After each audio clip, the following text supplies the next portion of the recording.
কোনো ট্রেডিশনাল শাড়ির কথা আসে সবার আগেই কিন্তু মাথায় চলে আসে একটি বারাণসী প্যাটার্নের শাড়ি। বারাণসী ডিফারেন্ট প্যাটার্নের একটি শাড়ি, অত্যন্ত প্রিমিয়াম কোয়ালিটির শাড়ি একটা আমি হাতে নিয়ে আছি, যেটা আপনাদেরকে আজকে দেখাবো। জাল মোটিভের কিছু ডিজাইন আছে, বডিটার ভেতর ছোট ছোট বুটা প্যানেল দিয়ে ওয়ার্ক করা আছে। শাড়িটা অত্যন্ত সফট এবং লাইট ওয়েটেডের একটি শাড়ি। তো এই শাড়িটা আমি একটু যদি আপনাদেরকে ডিটেইলিংয়ে খুলে দেখাই, তাহলে পাল্লুটা বর্তমান সময় ট্রেন্ডি শর্ট পাল্লু।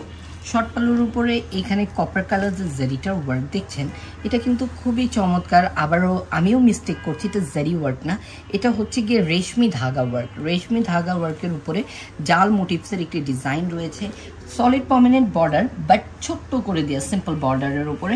আর বডিটার ভেতরে যেটা বুটি দেখতেছেন, এটা কাঞ্জিভারাম ইন্সপায়ার্ড বুটি, কাঞ্জিভারামের বুটিটা দেওয়া আছে। আর যদি এটা ব্লাউজের পোর্শনের কথা বলি, শাড়িটাকে আরেকটু যদি হালকা করে তুলে দিই আপনাদের জন্য, এটা যে শাইন, সে শাইনটা দেখে আপনি বুঝতে পারবেন। এবং এটা লাস্ট পোর্শনে এখানে কিন্তু ইয়ে করার জায়গা আছে, পিকো করার জায়গা রয়েছে। ওয়াও, ব্যাক পোর্শনটা দেখুন, ব্যাক পোর্শনে কিন্তু কোনো এক্সট্রা সুতার লেয়ার নেই। এগুলো সেই অথেন্টিক সেই যুগের কাজ, যে যুগে একদমই ঘুরে ঘুরে লক করে কাজ করা হতো। এই শাড়িগুলোর ব্যাক পোর্শনটা এতটাই ফিনিশিং করা, আপনি চাইলে ব্যাক পোর্শনটাও মনে করেন যে পরে ফেলতে পারবেন।